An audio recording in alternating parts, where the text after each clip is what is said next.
परिवहन मंत्री ने बताया कि पिछले सप्ताह अचानक निरीक्षण के दौरान सोलापुर एसटी बस मंडल के चलते स्थिति भयानक और बेहद चिंता नजर आई। उन्होंने कहा कि स्टैंड पूरी तरह से अस्वच्छ था, पीने के पानी की व्यवस्था भी कठिन थी। मंत्री ने कहा, हर बार तत्काल कार्रवाई करना उचित नहीं होता, इसलिए मैंने इस सप्ताह के भीतर सुधार करने का निर्देशन दिया। हालांकि सुधार के बावजूद स्थिति में कोई खास बदलाव नहीं आया और पानीय जल की केवल एक ही व्यवस्था शुरू हो सकी। मंत्री ने बताया कि आगरा प्रमुखों को निलंबित करना पड़ा ताकि जनता को सुविधाएं मिल सके।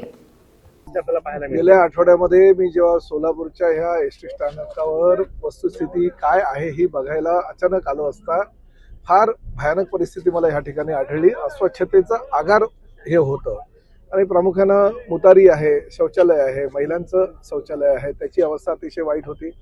ज्या ठिकाणी बसेस उभ्या केल्या जात होत्या त्यामध्ये घाणीचं साम्राज्य होतं, अतिशय लघुशंकेचा वास वगैरे त्या परिसरामध्ये येत होता।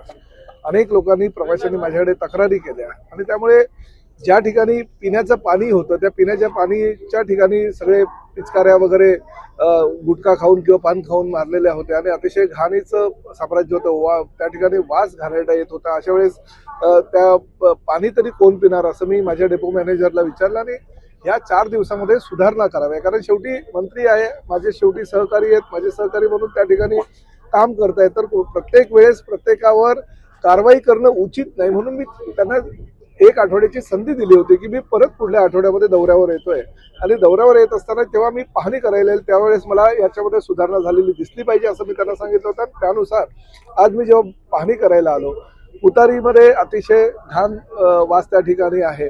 पिण्याच्या पाण्याच्या ठिकाणी त्यांनी स्वच्छता केलेली आहे, परंतु एकच नळ चालू आहे, 5 नळ त्या ठिकाणी बंद आहेत।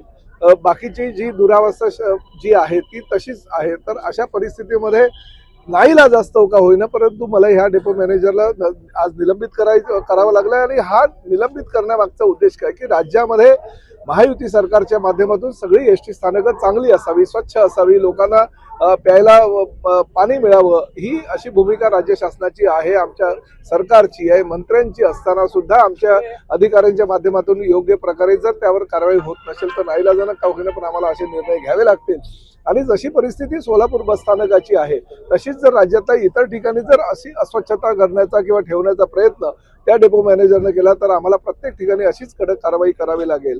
काही निर्णय घेत असताना नाईलाजाने निर्णय घ्यावे लागतात, हा सुद्धा निर्णय नाईलाजानं मला घ्यावा लागला, परंतु शेवटी काहीतरी कारवाई करणं मंत्र्यांकडनं अपेक्षित असतं लोकांना आणि ही कारवाई केल्यानंतरच जर त्यांना त्यांचे डोळे उघडत असतील तर माझा सुद्धा नाईलाज आहे। त्यामुळे हा निर्णय घेतलाय।